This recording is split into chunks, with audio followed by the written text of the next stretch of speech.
We have to become educated ourselves and learn about the issues and then relay our stories of success or struggle to our brothers and sisters.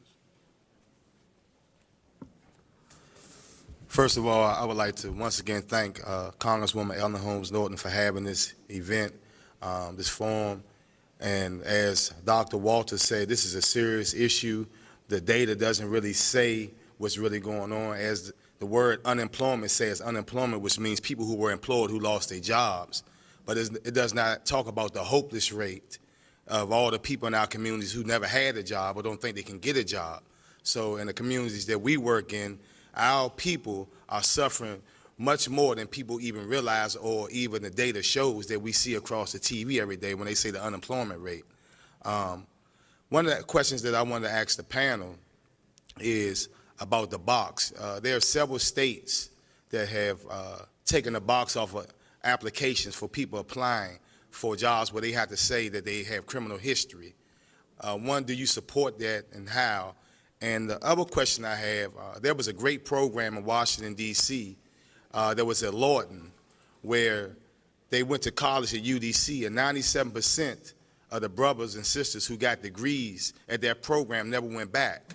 However, that program was eliminated, as well as programs in the federal prisons, the BOP, where the Pell Grants were eliminated, I believe in like 93 or somewhere in that time, by Jesse Helms, who put fear in everybody's heart in America that the 5% the Pell Grants that were going to prisoners was taken away from their children. And from that point, people like me who went to prison, who got I received my GED in prison and went to college and learned in college and understand that I had a purpose in college when I was in prison in Allenwood, Pennsylvania. It helped change my life. The brothers and sisters who are in prison today, they're not given those opportunities. So do you think that we need to try hard to pass legislation and to push to get it back for D.C. prisons as well as prisons around the country? That's my second question.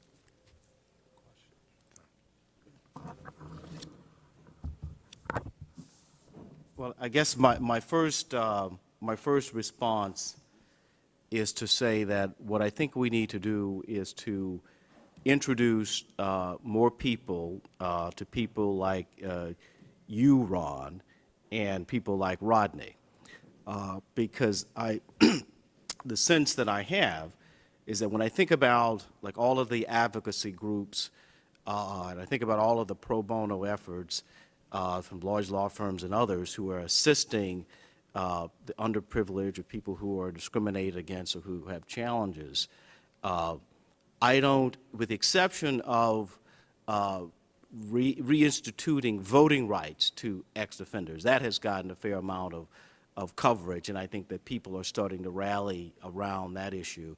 But I think the broader issues that you talk about, like employment and being on the checking on the form as to whether you're an ex-offender or not, I don't think that has really gained currency.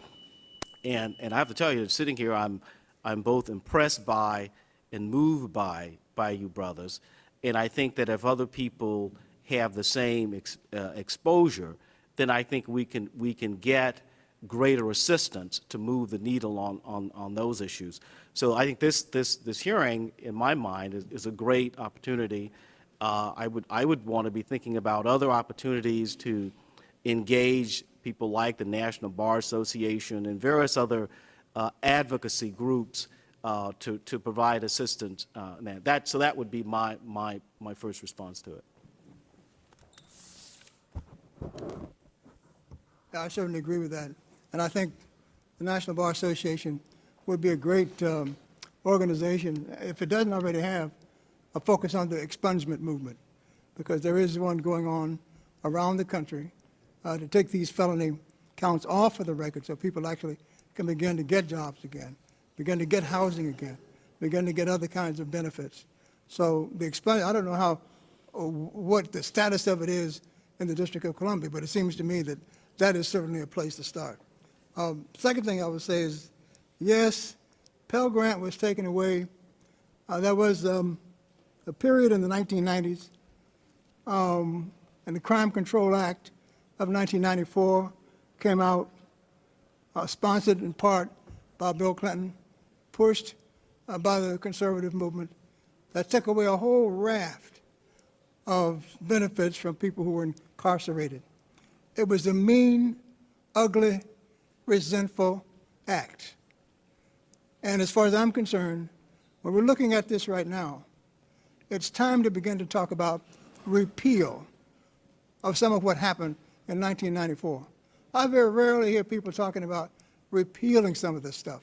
They finally got to talk about cocaine sentencing. Right now, of course, it just changed. It was 1 to 100. It is now 1 to 18. That is a form of repeal. Of 3 strikes, you're out. It seems to me we ought to be talking repeal. We ought to be talking about rolling back a lot of these draconian things that were put into the 1994 Crime Control Act that really are pushing people back out into our communities, even more dangerous than before. So that's what I would say that we ought to be doing with respect to at least a few things. Thanks for that question, Ron. Ban the box. Ban the box is a strategy that has been used in several jurisdictions, and its whole idea is to eliminate the question on the application about your criminal history until an appropriate time. That appropriate time would be when the employer actually wants to make an offer for the job. Once that employee makes the offer for the job, then it's an appropriate time to talk about what was your crime, and still more importantly, is there a rational relationship between your crime and the job that you're seeking? So ban the box is one strategy that a lot of jurisdictions have used successfully to eliminate that question on the application, because what that question does, it essentially takes you out of the pool for all intents and purposes. They can say what they want, but you will be summarily removed from the pool of applicants once they see that box checked. What we tell a lot of folks to do is to say, we'll discuss in an interview. Sometimes that doesn't even work.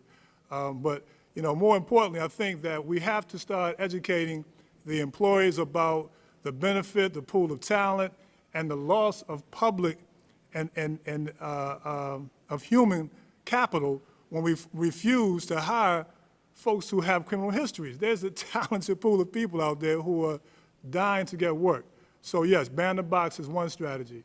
Absolutely. Education, as my story told, will definitely increase your chances of successfully reintegrating.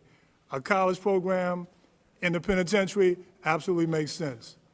It's just straightforward. There's not a lot to that. We were fortunate enough, one thing Bush did do well is he allowed the Pell Grant to be, it was a time when if you had a drug offense, you weren't eligible to have that federal funding. That was repealed in 2006. And now, if you have a drug offense and you come home, you can get federal financial aid. That's a good thing. But we still need to have those processes and those kind of opportunities in the institutions.